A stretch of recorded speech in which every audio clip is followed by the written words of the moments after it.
এক ব্যক্তি বারবার সৎ পথে একটা কাজ করার চেষ্টা করেছে এবং বারবারই ব্যর্থ হয়েছে।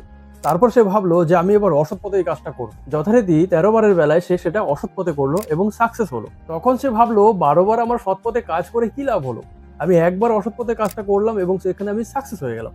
এবার থেকে আমি সৎ পথের কোনো কাজ করবো না, অসৎ পথেই কাজটা করবো। এই গল্প থেকে আমরা কিন্তু সবাই ওই একই রকমই চিন্তা ভাবনা করছি, কিন্তু একটু ভালো করে ভেবে দেখুন, ওই ব্যক্তি যে এর আগে 12 বার চেষ্টা করেছে, সেই চেষ্টাটা কি এই 13 বারের বেলায় কাজে লাগেনি? তার যে 12 বারের এক্সপিরিয়েন্স, সেটা কি এখানে কাজে লাগেনি? অবশ্যই লেগেছে। এই বিষয়ে থমাস এডিসনের একটা কথা মনে পড়ে যায়। থমাস এডিসন যখন ইলেকট্রিক্যাল বাল্ব আবিষ্কার করতে গিয়ে 1000 বার ব্যর্থ হয়, তখন একজন ওনাকে প্রশ্ন করেছিল যে আপনি এতবার ব্যর্থ হচ্ছেন, ছেড়ে দিচ্ছেন না কেন? থমাস এডিসন ওনাকে খুব সুন্দর একটা উত্তর দিয়েছিলেন। তিনি বললেন যে আমি 1000 বার ব্যর্থ হয়েছি, তার মানে আমি এটা পরিষ্কার যে এই 1000 পদ্ধতিতে বাল্ব আবিষ্কার হবে না, তাই আমি নেক্সট যে পদ্ধতি অবলম্বন করব সেটা নতুন কিছু করব। এবং পরবর্তীকালে উনি একটা সময় ইলেকট্রিক্যাল বাল্ব আবিষ্কার করেই ছাড়লেন।